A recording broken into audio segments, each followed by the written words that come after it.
যে সারগুলো আমরা এখানে প্রয়োগ করি, রাসায়নিক সার, ধরে নিন আমরা এই যে ইউরিয়া, তারপর টিএসপি, তারপরে হচ্ছে এমওপি, এই যে সারগুলো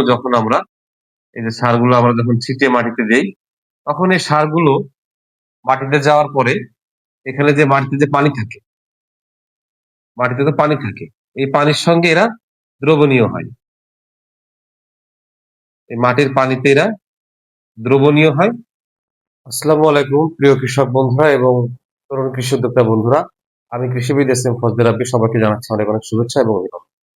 প্রিয় বন্ধুরা, আজকে যে বিষয়টিতে আলোচনা করব সেটি হচ্ছে পাট চাষের সার ব্যবস্থাপনা। আপনারা জানেন যে পাটকে বলা হয় গোল্ডেন ফাইবার অর্থাৎ সোনালী আঁশ। এই পাট রপ্তানি করে আহ, যুগ যুগ ধরে বাংলাদেশ বিশ্বের বিভিন্ন দেশ থেকে অনেক বেশি বৈদেশিক মুদ্রা অর্জন করে আসছে। তো এই গুরুত্বপূর্ণ যে অর্থকরী ফসলটি, এই ফসলটি কিন্তু বাংলাদেশের বৃহত্তর ফরিদপুর, পাবনা সহ বিভিন্ন অঞ্চলে ব্যাপকভাবে চাষ করা হয়ে থাকে। তো অনেকদিন আগে থেকে এই দীর্ঘদিন ধরে চাষাবাদ হওয়ার কারণে আমরা কিন্তু অনেকেই পাট চাষের উত্তরোত্তর যেই মানে চাষের মাধ্যমে ফলন বৃদ্ধি তার পিছনে কিন্তু গুরুত্বটা দিই না। সেই পূর্বেকার আমল থেকে যেভাবে চাষ হয়ে আসছে এখনো আমরা সেই সিস্টেম অনুযায়ী চাষ করে যাই। তাতে করে কিন্তু আমাদের ফলন অনেক কম হয়। অর্থাৎ কৃষির আধুনিকায়নের সঙ্গে সঙ্গে নতুন নতুন প্রযুক্তি আপডেট হওয়ার সঙ্গে সঙ্গে যেই পাটের ফলনটা অনেক বেশি বাড়ানো সম্ভব, সেই চেষ্টাটা কিন্তু আমরা সঠিকভাবে করি না। তো এই যে আধুনিক যে পাট চাষের প্রযুক্তি, যে অত্যাধুনিক সিস্টেম, বিভিন্ন প্রকার ম্যানেজমেন্ট, তার মধ্যে সার ব্যবস্থাপনাটা অত্যন্ত গুরুত্বপূর্ণ। এই সার ব্যবস্থাপনার উপরেই কিন্তু সবচেয়ে বেশি অংশ নির্ভর করে যে আমাদের ফলন কম হবে না বেশি হবে। তো বিভিন্ন প্রজাতির চাষ মানে পাট পাওয়া যায়। আমরা বিভিন্ন পাট চাষ করে থাকি, বিভিন্ন মানে হাইব্রিড প্রজাতিও পাওয়া যাচ্ছে বর্তমানে, সেগুলো নিয়ে আমি আলাদা ভিডিও দিব একটা। তো সার ব্যবস্থাপনা নিয়ে আজকের মূল আলোচনা সেটি হচ্ছে যে সার ব্যবস্থাপনার ক্ষেত্রে আমরা বিভিন্ন রাসায়নিক সার ব্যবহার করি এবং সাধারণত রাসায়নিক সারগুলো নিয়ে কিন্তু আমরা সবসময় চাষাবাদ আলোচনা যা কিছু সব রাসায়নিক সার নিয়ে কিন্তু আমরা করি। কিন্তু এই মাঠ ফসল বলেন বা সবজি ফসল বলেন বা মশলা ফসল বলেন, সবচেয়ে গুরুত্বপূর্ণ একটি বিষয় থেকে যায়, সেটি হলো জৈব সার। এই জৈব সারের অপ্রতুলতার কারণে আমরা পর্যাপ্ত জৈব সার ম্যানেজ করতে পারি না। এই কারণে আমরা জৈব সার সাধারণত প্রয়োগ করি না জমিতে। এটা কিন্তু ঠিক নয়।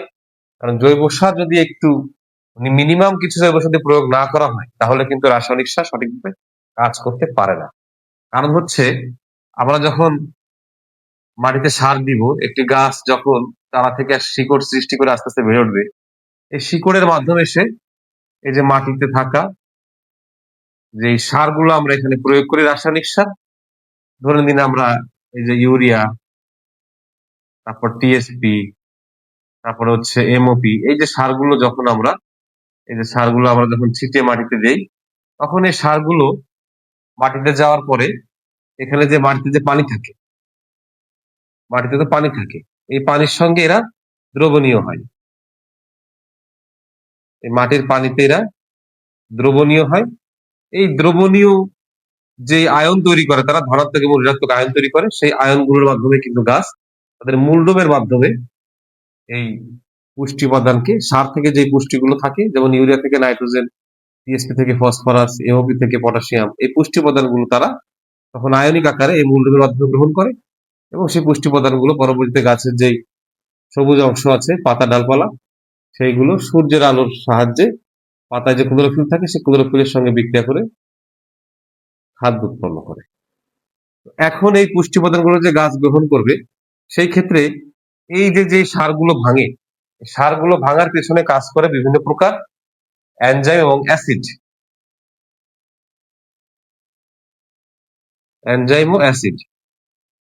যেমন ধরুন একটি এনজাইমের নাম আমি বলছি ইউরিয়েজ।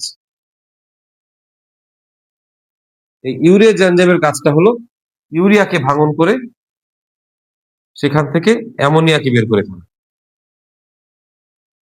যে অ্যামোনিয়াম,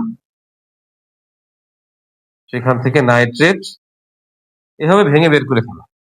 তো এই যে যে ইউরিয়ার ভাঙনটি ভেঙে যে আয়নিক আকারে আসবে, তার পেছনে ভূমিকা রাখবে এই ইউরিয়েজ এনজাইম। এই ইউরিয়েজ এনজাইমটা কিভাবে আসবে? সেটা হলো যে মাটিতে থাকা বিভিন্ন প্রকার উপকারী ছত্রাক ও ব্যাকটেরিয়া,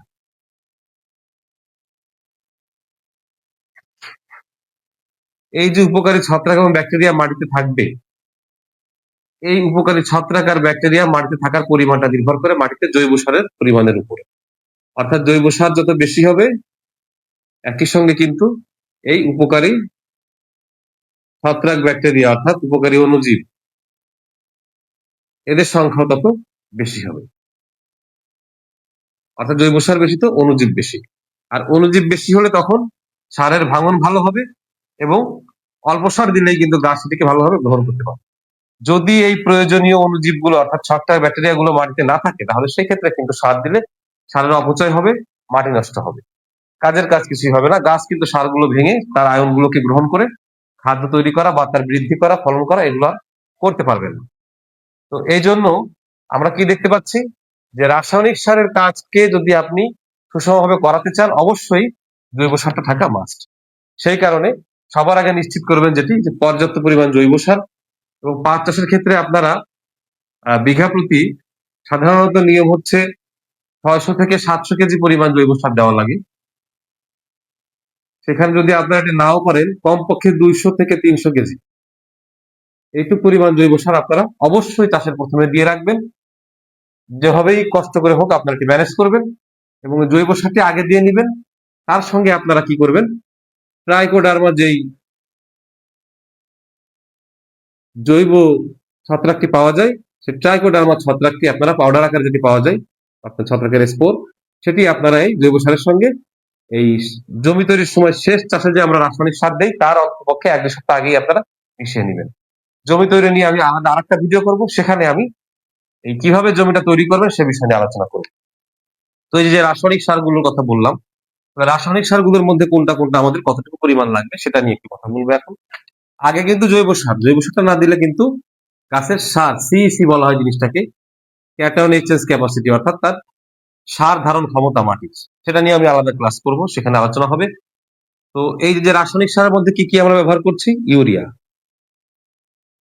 ইউরিয়াটা আমরা নাইট্রোজেনের জন্য ব্যবহার করি, সেটি আমরা ব্যবহার করব 22 থেকে 26 কেজি বিঘা প্রতি। বিঘা বলতে আমি 33 শতকের বিঘার কথা বলছি। আচ্ছা, তারপরে আমরা দিব টিএসপি। টিএসপিটা আমরা এখানে কম লাগবে, 3 থেকে 7 কেজি পরিমাণ। কেন বলছি, কারণ এই মাটিতে যদি টিএসপির পরিমাণ থেকে থাকে, অর্থাৎ এই ফসফরাসের যে অ্যাভেলেবিলিটি মাটি যদি থেকে থাকে, তাহলে সেই ক্ষেত্রে কম লাগবে, না থাকলে একটু বেশি লাগবে। আচ্ছা, এমওপিটা লাগবে 4 থেকে 8 কেজি। এটাও মাটিতে পটাশিয়ামের উপস্থিতির উপর নির্ভর করে।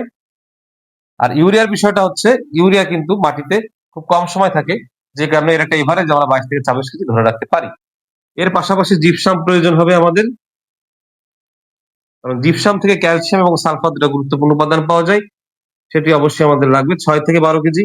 এটিও সঠিক পরিমাণটি মাটিতে এই যে ইউরিয়া, টিএসপি এবং এমওপি এদের অ্যাভেলেবিলিটির উপর ভিত্তি করে জিপসাম সার বা জিঙ্ক সার কোনটা কতটুকু লাগবে, সেই সবগুলো সার মোটামুটি একটা ধারণা করে তখন প্রয়োগ করা যায়।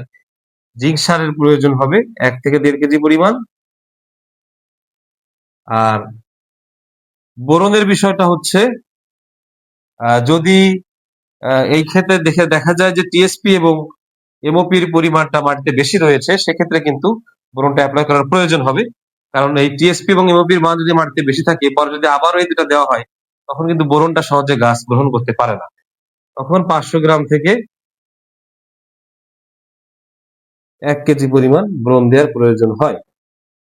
এইগুলোই মোটামুটি কম বেশি একটু প্রয়োজন হয়।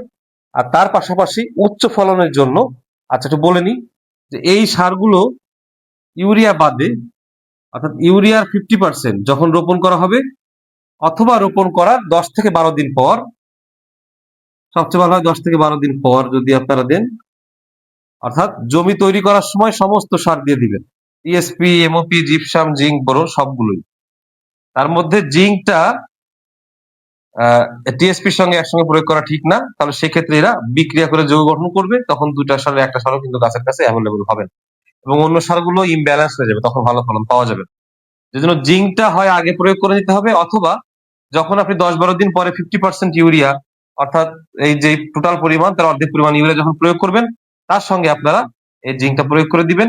আর যখন গাছের বয়স মোটামুটি 40 দিন হবে, 40 থেকে 45 দিন, তখন বাকি 50% ইউরিয়া। এই 2 ভাগে 50% করে ইউরিয়া প্রয়োগ করতে হবে। আর বাকি সব সার, সমস্ত সারটা আগেই জমি তৈরির সময় দিয়ে দিতে হবে। জিঙ্কটা হয় জমি তৈরির অন্য সার দেওয়ার 1 সপ্তাহ আগে দিতে হবে, অথবা প্রথম বারে 10-12 দিনের দিন ইউরিয়া প্রয়োগ করা হয় 50%, তার সঙ্গে জিঙ্ক সার দিতে হবে। এই হচ্ছে মোটামুটি সার প্রয়োগের সময়। আর এটা হচ্ছে এভারেজ পরিমাণ, কিন্তু সঠিক পরিমাণটা নির্ণয় করতে গেলে অবশ্যই কিন্তু সয়েল টেস্ট করার প্রয়োজন হবে। তো আমি আপনাদেরকে অনুরোধ করব, যারা একটু বড় স্কেলে পাট চাষ করছেন বা ছোট স্কেলে যদি আপনারা করে থাকেন, যদি লাভবান হতে চান, তাহলে অবশ্যই কিন্তু আপনাদের সয়েলটা টেস্ট করে নাইট্রোজেন, ফসফরাস এবং পটাশ কোনটা কতটুকু পরিমাণে আছে, মাটির পিএইচ কতটুকু আছে, এই জিনিসটা কিন্তু জানা অত্যন্ত জরুরি। সেজন্য অবশ্যই আপনারা সয়েল টেস্টটা করা নেওয়ার চেষ্টা করবেন। আপনাদের উপজেলায় বা অন্য কোনো কোথাও যদি আপনারা পেয়ে থাকেন, সেখানে টেস্ট করার চেষ্টা করবেন। যদি না পেয়ে থাকেন, তাহলে আমার এই স্ক্রিনে দেওয়া যে হোয়াটসঅ্যাপ নাম্বারটি আছে, হোয়াটসঅ্যাপ নম্বরে আমার সঙ্গে আপনারা যোগাযোগ করবেন। আপনারা সয়েল স্যাম্পল আমাকে কুরিয়ারে পাঠিয়ে দিলে আমি ল্যাব টেস্ট করে আপনাদেরকে আপনাদের সয়েল টেস্টের রেজাল্ট জানিয়ে দিব, যে কোন উপাদান কতটুকু পরিমাণে আছে, কতটুকু পিএইচ আছে, কতটুকু জৈব সার আছে, এবং তার পাশাপাশি কোন সার কতটুকু পরিমাণে প্রয়োগ করা লাগবে, কখন প্রয়োগ করা লাগবে, সে সাজেশনটাও কিন্তু আপনাদেরকে আমি সয়েল টেস্টের রিপোর্টে সঙ্গে সঙ্গে দিয়ে দিব। সেজন্য আপনারা আমার এই হোয়াটসঅ্যাপ নাম্বারে যোগাযোগ করতে পারবেন। আচ্ছা, তো এইভাবে সারগুলো প্রয়োগ করতে হবে। আরেকটি বিষয় আমি একটু আপনাদের সঙ্গে আলোচনা করব, সেটা হচ্ছে যে পিজিআর এর একটা বিষয় থাকে, যে পিজিআরটা আসলে এখানে দেওয়া লাগবে কিনা, কখন দেওয়া লাগবে। পিজিআর দিলে অবশ্যই আপনার যদি সারগুলো সব ম্যানেজমেন্ট ঠিক হয়, অন্যান্য সব ম্যানেজমেন্ট ঠিক থাকে আপনাদের, তাহলে সেক্ষেত্রে পিজিআরটা আপনাদের ব্যবহার করলে ভালো কাজে লাগবে। মনে রাখবেন, জৈব সার, রাসায়নিক সার এগুলো যদি সঠিক ম্যানেজমেন্ট না করতে পারেন, সেক্ষেত্রে কিন্তু পিজিআর খুব বেশি উপকার করতে পারে না। এই জন্য সারের ম্যানেজমেন্টটা হলো আগে জরুরি। পিজিআর এর ক্ষেত্রে আপনারা, আমি একটু পিজিআর এর কথা বলছি, মিরাকুলান, এটি দামেও সস্তায় পাবেন মোটামুটি। এই মিরাকুলানটি আপনারা 1.5 থেকে 2 মিলি পার লিটার, এই মাত্রায় আপনারা 35 থেকে 40 দিনের ভিতরে একবার, আচ্ছা এর পরবর্তীতে আপনারা 50 থেকে 55 দিনের ভিতরে আবারও দ্বিতীয়বার আপনারা প্রয়োগ করতে পারেন। আবার 65 থেকে 70 দিনের ভিতরেও বা 75 দিনের ভিতরেও আপনারা আর একবার প্রয়োগ করতে পারেন। এরকম 3 থেকে 4 বার আপনারা এটি প্রয়োগ করতে পারবেন। মাত্রা ঠিক রাখার চেষ্টা করবেন, সেই ক্ষেত্রে ইনশাল্লাহ আপনার ক্ষেত্রে ভালো ফলন পাবেন। তো প্রিয় বন্ধুরা, আমি চেষ্টা করলাম এই অল্প সময়ের মধ্যে যতটুকু পারি বোঝানোর চেষ্টা করলাম। যদি আপনারা এরপরও কোনো প্রশ্ন থাকে, আপনারা অবশ্যই এখানে কমেন্ট করবেন, আমি চেষ্টা করবো আপনাদের কমেন্টের রিপ্লাই দেওয়ার। আরেকটি কথা আমি আপনাদের একটু বলি, যে পাট চাষ বিষয়ক যে আধুনিক বিজ্ঞান, যে সকল প্রকার মানে ল্যান্ড ম্যানেজমেন্ট, সার ম্যানেজমেন্ট, বিভিন্ন প্রকার রোগ ব্যাধি, পোকার আক্রমণ, ছত্রাকের আক্রমণ, ব্যাকটেরিয়ার আক্রমণ, কোন ধরনের আক্রমণ হলে কি রোগের কারণে হয়, কোন পোকার কারণে হয়, এবং মনে রাখবেন যে প্রত্যেকটি পোকার আক্রমণের ক্ষেত্রে কিন্তু চিকিৎসা ভিন্ন, প্রত্যেকটি রোগের আক্রমণের ক্ষেত্রে কিন্তু চিকিৎসা ভিন্ন, কারণও কিন্তু ভিন্ন। এই জন্য প্রত্যেকটা কারণ আলাদাভাবে জানা জরুরি, প্রত্যেকটা চিকিৎসা আলাদাভাবে জানা জরুরি। তো সেজন্য আপনাদের সুবিধার্থে আমি পাট চাষের উপরে একটি অনলাইন কোর্সের ব্যবস্থা করেছি। এই অনলাইন প্রশিক্ষণ কোর্সটি শুরু হবে এই চলতি মাসের, অর্থাৎ মার্চের 10 তারিখ থেকে 13 তারিখ পর্যন্ত। এবং রমজান মাস যেহেতু, এর সময় আমি নির্ধারণ করেছি রাত 10টা থেকে 11টা। এই 4 দিন 4টা ক্লাস হবে, এবং সেখানে পাট চাষের বৈজ্ঞানিক পদ্ধতির যাবতীয় বিষয় নিয়ে আমরা আলোচনা করব। তো এই কোর্সে আপনারা অংশগ্রহণ করতে পারবেন। সেই ক্ষেত্রে আপনাদের অবশ্যই এই যে স্ক্রিনে আমার যে হোয়াটসঅ্যাপ নাম্বারটি দেওয়া আছে, এই হোয়াটসঅ্যাপ নাম্বারে যোগাযোগ করে আপনার রেজিস্ট্রেশন করতে হবে। রেজিস্ট্রেশন ফি আমি খুবই অল্প রেখেছি, সবার জন্য অ্যাফোর্ডেবল, মাত্র 200 টাকা। এবং রেজিস্ট্রেশন করার জন্য আমি একটি বিকাশ নাম্বার রেখে দিচ্ছি, 01717005357। এই বিকাশ নাম্বারে আপনারা সেন্ড মানি করে এটা রেজিস্ট্রেশন করবেন। আর তার আগে অবশ্যই আমার হোয়াটসঅ্যাপ নাম্বারে যোগাযোগ করে আপনার নাম ঠিকানা আমাকে বলবেন, এবং পরবর্তীতে এই বিকাশ নাম্বারে টাকাটা সেন্ড করে আপনার রেজিস্ট্রেশন কার্ডটা সম্পন্ন করবেন। তাহলে প্রিয় বন্ধুরা, সবাই সুস্থ থাকবেন, ভালো থাকবেন। আর অবশ্যই চেষ্টা করবেন যে এই কোর্সে অংশগ্রহণ করার জন্য। অবশ্যই আপনাদের অনেক বেসিক পরিবর্তন আসবে, অনেক বিষয় আপনারা বুঝতে পারবেন যেগুলো আপনারা জানতেন না। তো সবাই আজকের মতো সুস্থ থাকবেন, ভালো থাকবেন, আমার জন্য দোয়া করবেন। আল্লাহ হাফিজ।